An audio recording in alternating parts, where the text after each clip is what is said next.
Good afternoon.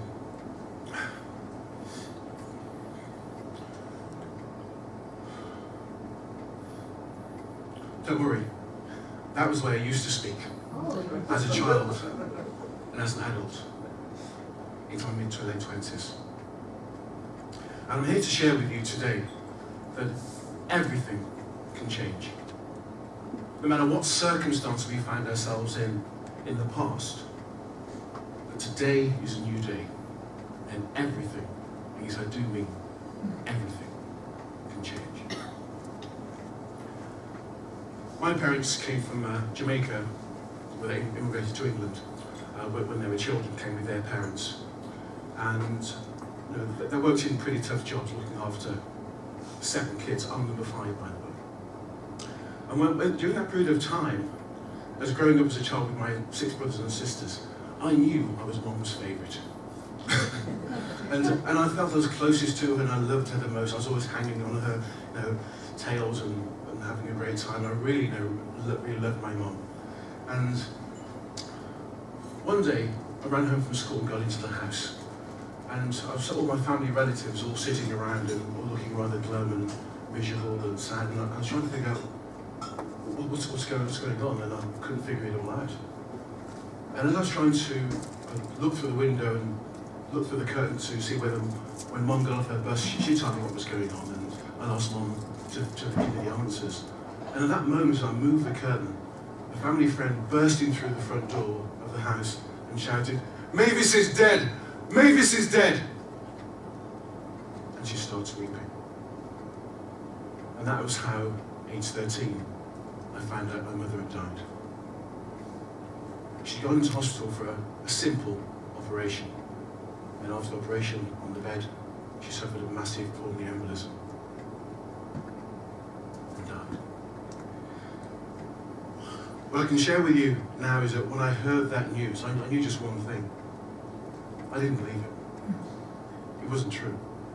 And that night I went up to my bed and I went half underneath the bed, and I had this brown frame bed with a metal frame, and I hugged the frame and I wished and willed myself to get to sleep. I knew if I could just get to sleep, then I would wake up from this awful dream and it wouldn't be real and she'd still be alive.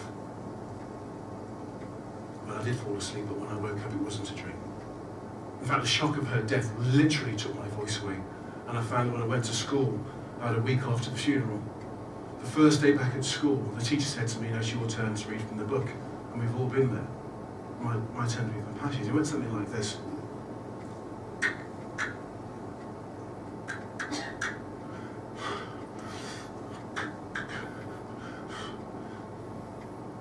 And I eventually blurted out, "Can't speak!"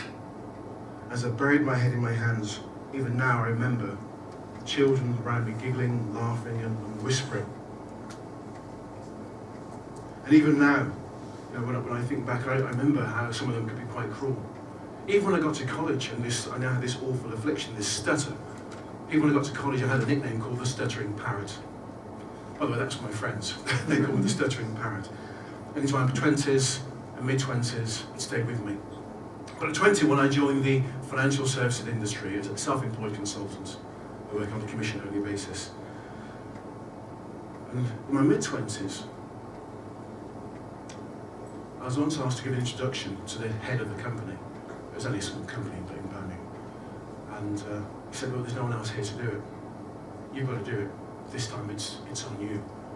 I said, well, I can't, my problem, don't you? I've got this thing, and I can talk to clients, but I can't actually do any of that. So it's okay, you can do it. Just say what my name is, I was an engineer, joined this business, set the company up, and I'm a millionaire. Tell them that, and then look at the door, call me in, and you sit down, and I sit down there, and I talk. Well, I couldn't tell you what I said in that moment, or in that minute of that introduction. What I do know is that I stammered, and I stuttered, and I sweated, and I spluttered, instant sweat pouring down, soaking wet shirt in that minute. And it wasn't until about a month later when a young lady from the audience who'd been in that room with those potential recruits for our company wrote me a letter and said to me, "Mr. Mills, I didn't get a job as a trainee broker working for the company that you represent. But I can tell you this, I've got this qualification, that qualification, I've got this degree, I've done this and got this experience. And I didn't get a job, and I can't understand how I didn't get a job in that company when someone like you, who can't even speak properly, and I quote, and who babbled incoherently, can be working at the company, and I can't. At that moment, I was in an open planned office, and I got that letter, and I just crumpled it up. I was literally fearful to read it again, because I knew if I read it one more time, people in the office would be able to hear my thoughts. So I crumpled it up and I threw it to the bin beneath my desk. Now, regardless of her intention, regardless of what her intention for writing that letter was, I knew that she was absolutely right. I had to learn to speak again, and that's what I did. I made a commitment that day to learn to speak again, and I went on speaking courses to learn to be a speaker. I didn't go on stuttering courses. I didn't want to be a stutterer. I went on speaking courses. Yeah. And you might think that after that it was all well and all was wonderful, but actually there wasn't a fairy tale ending to it. Whilst in the middle of my 20s, age 25, I'm married to my beautiful wife, Jerry. My wife, Jerry, she really is heaven sent. She's a blessing to me. But I struggled. I wasn't very good at the business. Every single month we were struggling to pay the bills and to get the money in. The commission was low, and I always had more month left for the money. And wondering how I'm going to do this, and robbing Peter to pay Paul, and wondering what I'm going to do. One point in our 20s, I had to go to the county court to speak to the district judge to convince them that I would get the money to pay this mortgage and please not repossess the house from us, my wife, and our then 2 children after we got married. I didn't even tell Jerry I was in court. I just told her I'd saved the house once I came out of court. In our 30s, it was more of the same, more struggle. I wasn't very good at selling. So I couldn't do anything else. I had no degree, no A-levels. Couldn't do much else. But in my 30s, I was in the office one day and Jerry gave me a call and she said, Derek, there's bailiffs in the house. So Kirsty, I understand. Bailiffs being in the house. And I said, listen, love, it's okay. I said, what's it for? Well, it's the council tax, you haven't paid it, so they've been writing to you, whatever. I said, well, look, I'll sort it all out. Well, look, so tell them, I said, so it's okay, he said to me, they're just valuing the furniture. They come to that valuation first thing, very nice valuation, see what you've got. Then if you don't pay it, they said, Joe, if they don't pay it, then I'll take the furniture off us. I said, it's okay, look, I'll sort it out. And he said, and by the way, you do remember that her mum and dad, are coming from Ireland today, don't you, to visit us? And I said, yeah. He said, well, they're here too. You can imagine my humiliation. It was like absolutely complete. So that was my life. And at the time, I was thinking about, what am I doing here? And I was sad and I was miserable, always going to doctors with stress, always having problems and challenges. And with my, in the business, I was working 6 days a week. Every single day, I could get 7 if you give it to me. If I could see you on Sunday to do some business, the smallest policy, the tiniest savings plan, I'd have gone there and done it for you. And when I was in the office, seeing clients and driving seeing clients, all I could think about was being with my wife and my children. And when I was with my wife and children, when I was with them, all I could think about was being in the office. How do I get some business? Who can I see next? And what can I do? And even now, when my children say to me, Dad, do you remember this? And Dad, do you remember that? I don't remember. Because even when I was with them, I wasn't actually mentally there. I wasn't in the room. And I heard a long time ago that a speaker, Zig Ziglar, said that children spell love T-I-M-E. That just made me feel worse. So I'm struggling in my business, my clients are abusing. I mean abusing me because they're having to see them all over the country, driving here and everywhere for tiny bits of business, at the weekends, evening appointments, wouldn't see me in the daytime. They were too busy, they were working. Must see you at night. Didn't care a job about my family or my family life. In our 30s, I've now got 4 children. We couldn't figure out what was causing that, so we had to. So it's 4 children. But I was suffering. And one day, I nearly killed myself driving on the motorway. I was literally there in the car, driving home. It was about 10:30 at night, trying to get home to Jerry and the kids. And the car in front was going so slow, and I was just driving, thinking, right, I'm going to overtake this guy. And I pressed my accelerator down to overtake and moved right. It's only when I crashed into the barrier and bounced zigzagged back across the motorway that I realised I was already in the fast lane. I was just too tired to notice. And if there had been a truck behind me that day, I clearly wouldn't be here today. Often the universe sends us signals to wake up and pay attention. Many times we ignore those signals, don't we? So I'm depressed. In fact, I rarely use the word depressed. I tend to say to people, I was clinically unhappy. It sounds better. I was never actually diagnosed as being depressed, but I was clinically unhappy and I was broke. One night in the office in 2003, everything changed for me. Everything changed. I'm sitting in the office, it's 9:30 at night, the security guard comes into the office and he said to me, "Derek, time to lock up." I said, "Okay, yeah, just give me 10 more minutes." Then he walked away and I said, "Show some more bits of paper. Who am I going to call the next day? What prospects will I see? What business can I get? Where can I go in the country to get some more business tomorrow? Not for a profit, just for cash flow. Who can I see tomorrow?" And he walked away and I shuffled his bits of paper. Then he came back and I said, "Just give me 2 more minutes, 2 more minutes." And he looked at his watch and he said, "What time do you get in this morning?" And I said, "Well, 8 a.m., 8 o'clock. And then he walked away. And as he walked away, my words literally hung in the air and hung on my heart. Because I'd been up since 6 that morning, on the road at 7, in the office at 8, down nearly 10 o'clock in the evening, my regular pattern, pretty much every single day. And I used to work Saturdays as well. And I hadn't seen the kids for days. Getting home late at night before they even, when they were in bed, getting out of the bed into the office before they'd even woken up. This was and I realised in that moment, my life was awful. And that's when everything changed. Sometimes we have to pay attention to the words, thoughts, questions, phrases, and ideas that come to us from the universe. Because there are words, thoughts, questions, phrases, and ideas that come to us from the universe that can completely change and revolutionise our lives. Today you've already heard words, thoughts, questions, phrases, and ideas that are giving you feelings that can change you if you let it. And you'll hear more from the speakers this afternoon. But in that moment, that one question from the security guard made me stop and think who I was. And what came out of me in that moment was, I began to hear a voice. And the voice spoke to me, and the voice said, "Derek, you're not happy because you're not who you truly are. And you can't be happy as not you." So I've been living a life that wasn't mine, and therefore I could never be happy, living a life that's not being true to myself. I wonder how many of us have done that, living a life that isn't really our life. And we're 30 and 40, not kids anymore. And we're 50 and we're 60, still living a non-self life. But in that moment, as I stood there, other wisdom came through me. It was a voice that I recognized. It was my own voice. It was my heart. It was my intuition speaking to me. And I paid attention. And in those 10 seconds, words and thoughts and concepts and ideas just flooded through me. And I knew this is what I had. If I'm going to do work, if I'm going to live one more day on this planet, I'm going to do it as me. My way, as me. And be happy today. And what came out of that place was the next message, which was stop setting more goals. And instead start living by high daily standards. Stop setting more goals and instead start living by high daily standards. You see, to that point in the office, I've been setting goals for 18 years. And after 18 years, there I was, broke and depressed. After 18 years. Done the courses, read the books, listened to the tapes, still broke and depressed. And how come?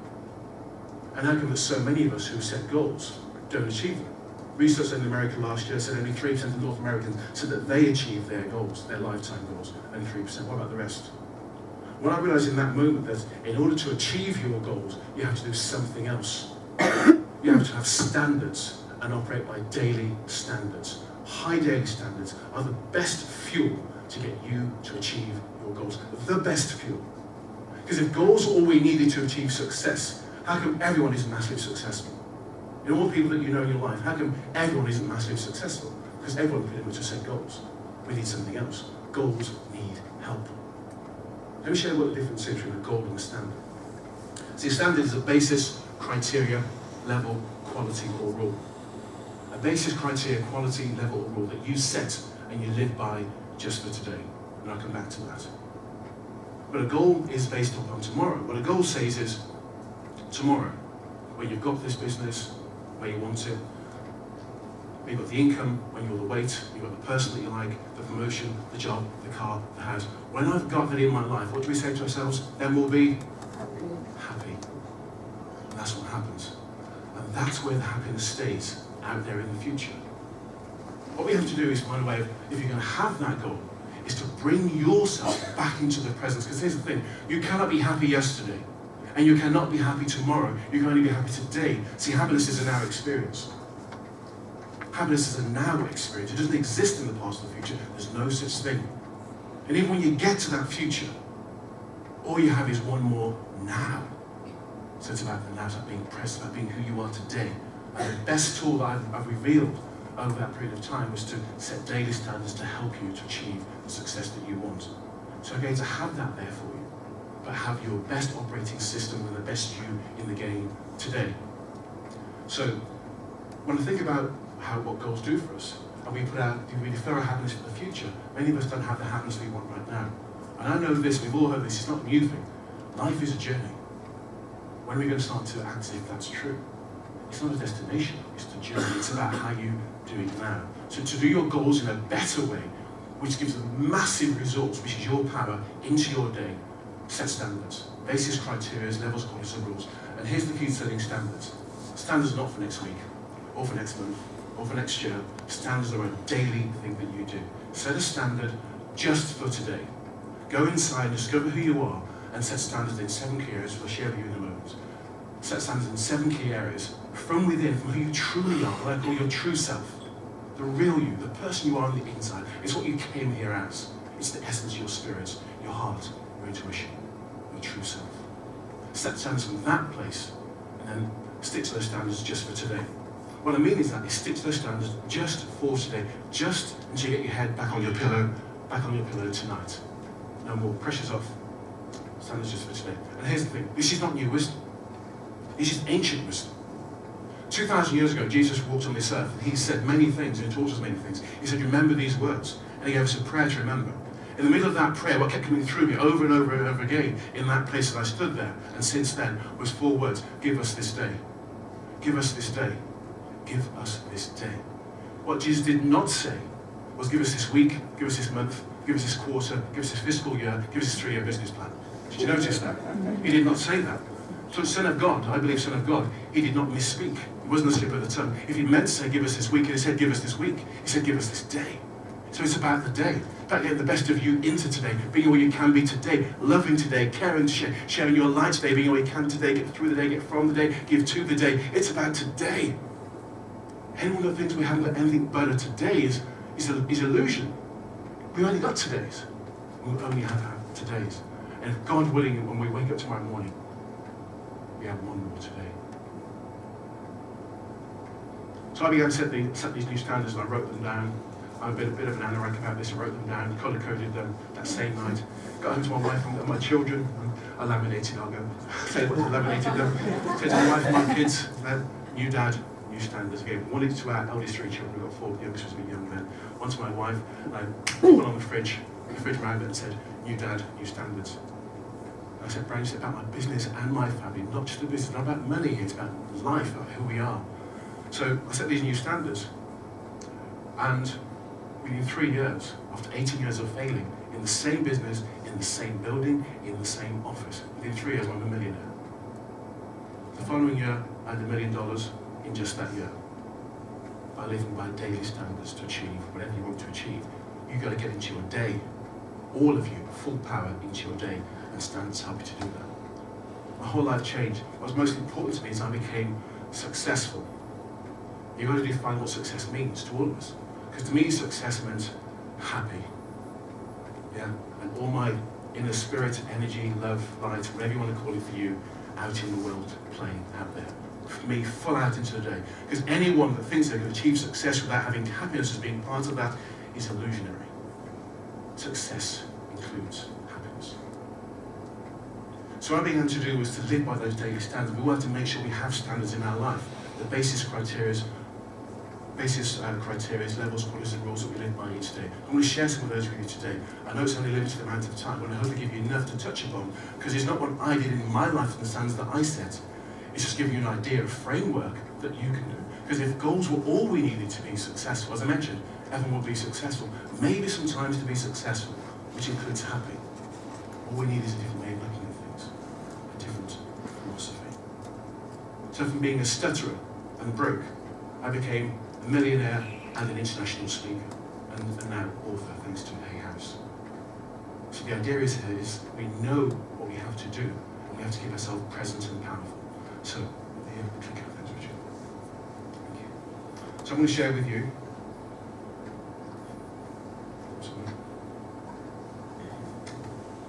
some thoughts.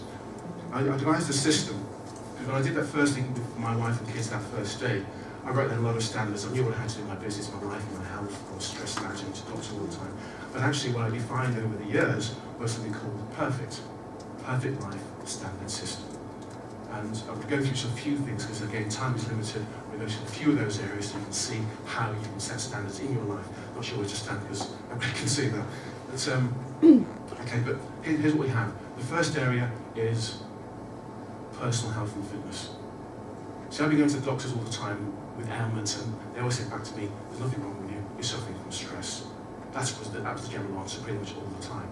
But stress, as you know, is a major killer. So every single day, here's what I do. This isn't a shirt I wear that's buttoned up. When I go to the office each day, I wear a shirt that's buttoned up with a tie. When I get up in the morning, I get my finger. And here's what I do with it. I get my finger. I feel like I put it in and out of my collar like this. And if I get my finger in and out of my collar easily, I'm okay. You know why? I'm a 16.5 UK standard shirt size. Yeah? That's my standard. I'm not buying a bigger shirt. So I've got a belt, and this is one of the belts I wear for the office. And that notch that you see right there, that's my notch. I'm not moving a hole. I'm not buying a bigger belt. I'm not going to punch a hole in the belt to make it even bigger so I can use it again. I'm not doing that. That's my notch. This is vitally important. See, health standards are vital to all of us. If you have poor daily health standards, they take you underground very quickly, don't they? They make you fall into an early grave. But we die by the day. We achieve by the day. We fail by the day. It's about the day. So what we have here is new standards about health. So the reason why this is important, particularly for men, I'm going to hit you men just as for a point. Women know the same way, I think. But men, the ratio by which your waist exceeds your chest increases your propensity to heart disease, diabetes, cholesterol, stroke, elevated blood pressure, and recent research in the last couple of years, Alzheimer's. All linked to how much this ratio exceeds this ratio. So these things count. See, little things make up your life. Pay attention to the small things each day, and they're the ones that can save you, make you, or break you. Little things make up your life. We live by daily standards. Small things that we do compound it. No one here who's failed or succeeded did it immediately. They did it one day at a time. One day at a time. That's how we live our life. So it's about setting what I'm going to challenge you to do in your own personal life. I'm not going to ask any questions here, but your own personal. What new health standards can you about fitness and health? I know that every one of us as a child could get our big toe and put it in our mouth. Yeah? Some of us, I guess, still can. Those who do yoga probably still do that. But ask yourself the question, by the day you stopped doing that, didn't you? Try and do it today. Yeah? Go back to yoga, try and do that. So here's a friend of mine, David. David said to me, Derek, I'm really suffering here.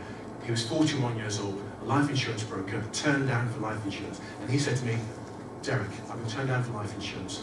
He was 41 years old with a wife and 2 children. Natalie and Liam, and his lovely wife Sue.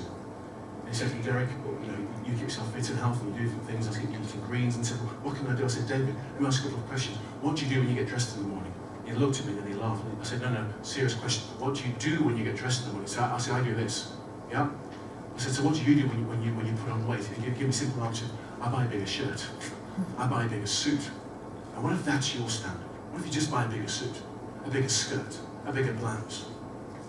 So what I do, the minute I feel like, if my collar's really tight and can't get my finger in, well, see, that day I'm taking action. That day I'm going to the gym or doing more work downstairs in the gym. That day I'm eating more healthy. That day I'm drinking water. That day I'm taking action about it. It's about the day. One day at a time. Secondly, I want to talk to you about is environment. And some of these we can do less and more, some less. But environment, it could be for some of you the green environment. The environment here is the environment of your life. So there are 2 parts of the environment, your internal and your external. Internal says to us, okay, what's your mind, what's your attitude like when you get to your mind? We've all heard that we succeed by our attitude. What's your attitude like when you get to your mind?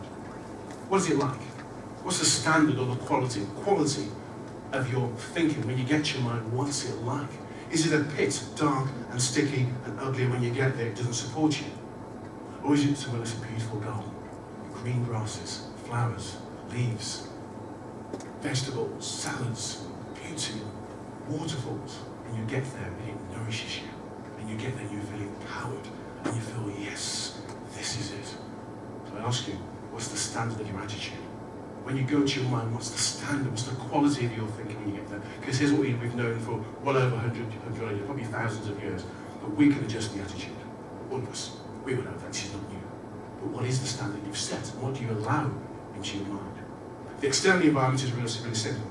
The external environment is, see, when I get up in the morning, I drive to the kids, I take the kids to school, then I go around to the office at the motorway. I have in the car, when I control my environment, I have inspirational CDs, business CDs, psychology, philosophy, things I can learn and nurture. And by the way, my kids go to second education, even when they're looking out the window going, that stuff. Yeah, you know it's going in, don't you? So that's how I control my environment. Here's what I don't do. I do not listen to the news every half an hour in the car. I turn that off when it comes on. I do not watch the news at home. I do not pick up the newspapers, because tell me, I've spoken in many places around the world, and the answer is exactly the same. When you pick up your newspapers, is it full of life's wonderful, life is brilliant, there's amazing people, lots of riches in the world, this is look at what they're doing, or is it full of who's died, where's the war, how bad's the economy, what's been stolen, the schools aren't what they used to be, what's it like over here, what's it like in Leeds? There you go. Pretty much anywhere in the world is exactly the same. Here's the thing, so why do you read that stuff? You need to just the level or the quality of what you bring into yourself, because then when you go into your mind, it will be something that nurtures you, rather than that. If you feed yourself poison, please don't be surprised when you go for help into your own mind. There's a dark and sticky pit, instead of a rose garden. This is not new stuff, this is ancient wisdom. We know this. When I know that we know that we know, is when we do that which we know. That's when we know it. Relationships, I'm going to make it really, really short on this because it only needs to be. We've had 2 bits of testimony today already about relationships. Richard said earlier on, he fell into the wrong crowd and went to prison. Kirsty mentioned earlier on that she was at school and she fell into the wrong crowd and got into trouble. My father lost his wife, our mother, when he was 38 years old. Got 7 kids on his own. And he did it with 2 rules. If my brothers and sisters were all here today, they would say, yeah, they would laugh when I say this. He would say, he had 2 rules, the standard rules, yeah? Drop the bad company, and you must keep good company. And thank God that this is good company. This is magnificent company. Drop the bad company and keep good company. 7 kids on his own, immigrant to this country, got up 7 kids, and all done okay in the end, every one of us. Drop the bad company, because he knew when we brought somebody home, a friend or to the house, he'd treat them very, very nicely in the house, and then when they went, he'd say to us, Derek, these Jamaican accents, Derek, I'm going to do the accent. I can't even do the Birmingham accent anymore. That's more deadly, wasn't it, I think? I'm sure. It's normal, yeah. Yeah, to use it, yeah. He said, Derek, that boy's got manners. He can come here again. You must keep good company. On the other hand, he'd say, Derek, or to one of my sisters or brothers, don't bring that person here again.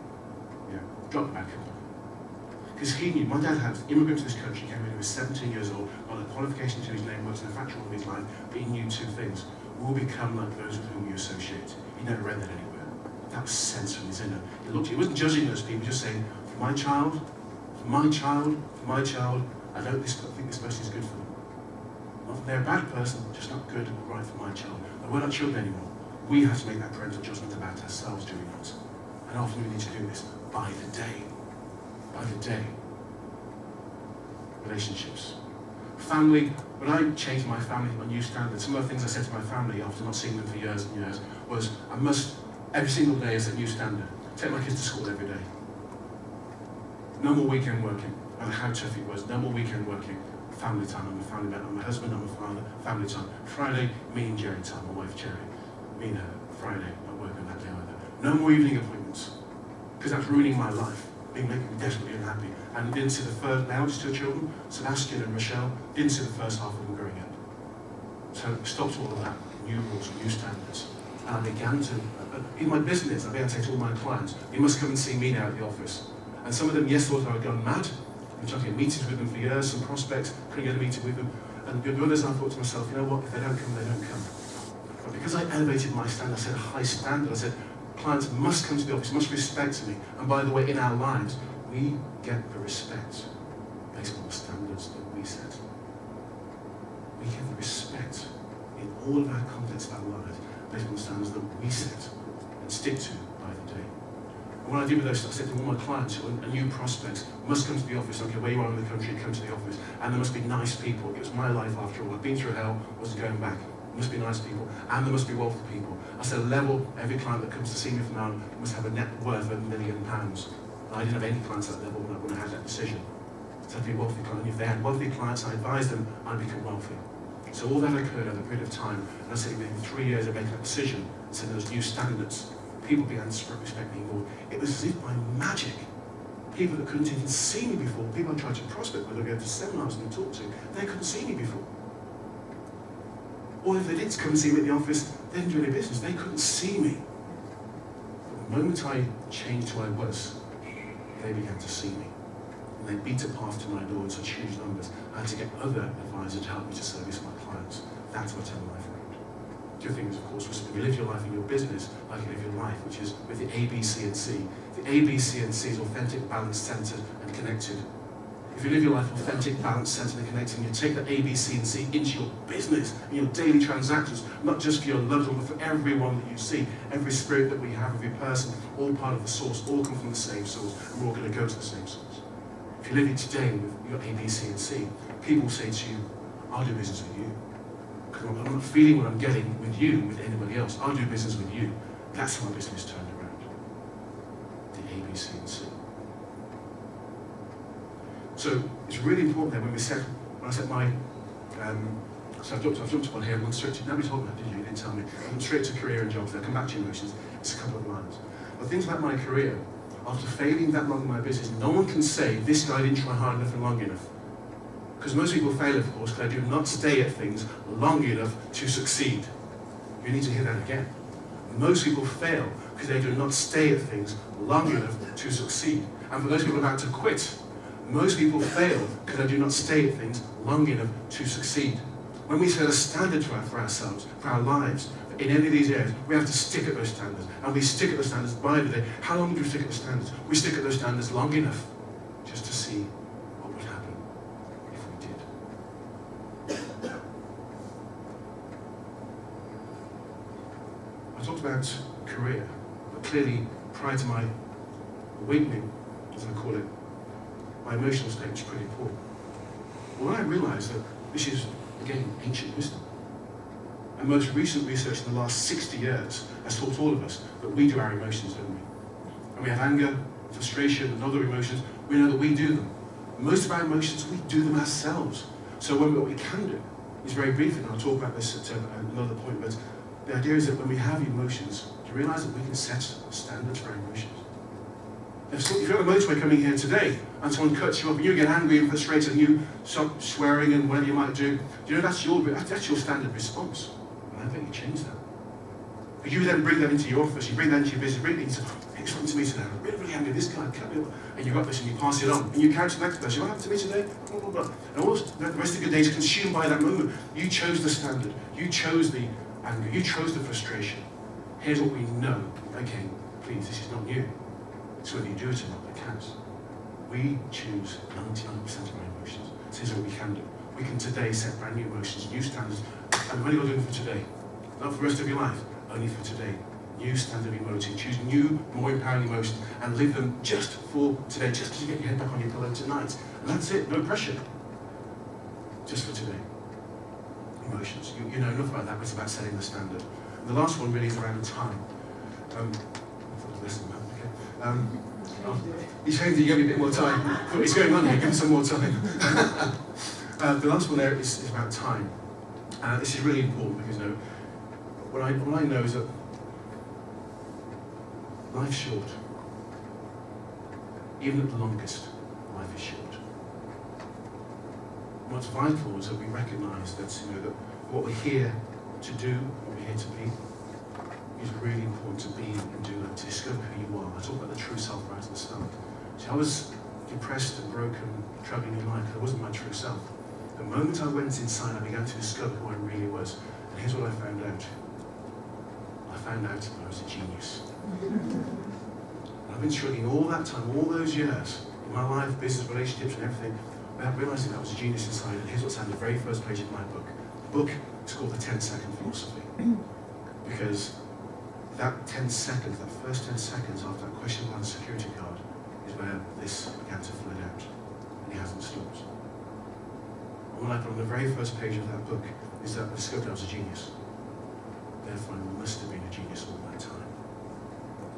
Therefore, everyone, every single one of us, every single one of us, every single one of us, every single one of us, every single one of us, every single one of us, every single one of us, every single one of us is a genius. What we have to do is learn how to daily go inside, access that true self, that genius on the inside, and we'll be guided by it. Because you're the best guru for you. So you came here with stuff that you don't even know you could. And the best thing to do is live your life each day and uncover that stuff. And then change your life by the inside. Most people will take advice from anyone else. The paper, the media, the friend next door, the neighbour that said, the person in the office, whatever. And who don't they take advice from? Themselves. But you're a genius. You're the best guru for you. You've got to go inside daily and stop and pause. And hold. And listen to the inner voice. And pay attention to the words, thoughts, questions, phrases, ideas and feelings and guidance that come from that place. Because your intuition is the language of your true self. Intuition is the language of your genius. If you follow that, it will guide you. I was in such a bad place, I began to listen to everything that my inner guru told me. I didn't filter anything. I didn't go into ego. Ego says, oh, you can't, that shouldn't, that you must have one of those. And the world says you must be successful, you must have one of those cars and drive there. I ignored that. Like Steve Jobs said. Steve Jobs said to drown out the outer voice. Forget the outer voice. He said, pay attention to the inner voice. There's something inside of you that knows you better than you know yourself. It's your heart. It's your intuition. Follow it, be guided by it. He said he has never let him down. He became one of the world's most creative people and a financial genius by following those rules. Ignore the outer voices. That's the outside. Go inside and follow yourself. I began to trust myself on everything. When my true self said turn right to the left, I turned right. Sit there at the table, instead of over there, I sat there. Don't call that client, call that client. Go to that meeting, don't go to the meeting. It's in the book, you'll see many examples of what I've done, just following my intuition. And it led me from being broke and depressed to a place where I became an author, speaker, mentor, and coach. Got to star in a film with Jack Canfield and Dr. John Gray, who wrote Chicken Soup for the Soul, and Dr. John Gray wrote Men from Mars, Women from Venus. On my fifth talk, someone saw me speak and say, these guys need you in that film. And they got into the film, did a 3-minute cameo with some of the greats in this industry. I'm a genius, and so are you. I got a call from someone who said to me, we need to executive produce a film. We think you can do it. We think you're the guy that can help us put this thing together. Actors and other people, like Adrian Lester, who have heard of him from The Hustle, and Alicia Chakrabarti came and said, we've heard that you're a guy that can kind of hold your space and get things done for people. I said, well, yeah, I can do that. I can executive produce a film. Well, yeah, I can do that. Did it. Yeah, didn't have to do it, but he and you could do something genius. So you cannot set goals around things that you don't know is inside of you. But you can set goals of what's inside of you will give you more fire you can ever dream of. So it's about going inside. If you have your goals in your life, set daily standards, and here's why. Daily standards come from who you truly are. And if you stick to your standards by the day, it will help keep you in who you truly are. Daily standards help keep you in your genius. But you have to do one thing that most people do not do. We've already heard it today. If you get guidance from within, you must take action based upon that guidance. You must follow the action from that wisdom. Because all the options that have come to me is when I just thought, and I took the action. See, thinking about it doesn't do it. Feeling about it, taking action, that's what does it. Standards can change your world, and standards can change your world, standards can change the world.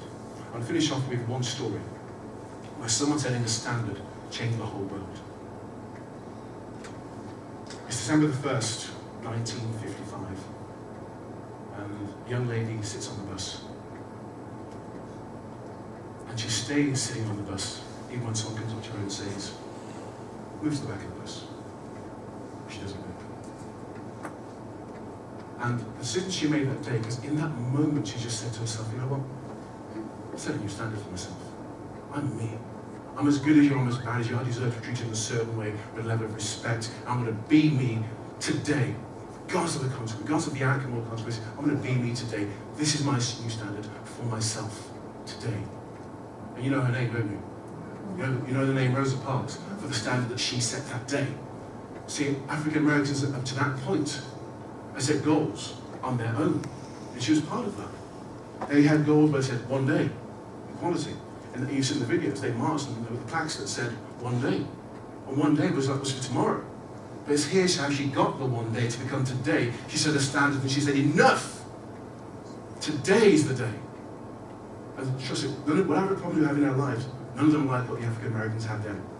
Beatings, lynchings, burnings, no. Very few problems in the UK. Very few.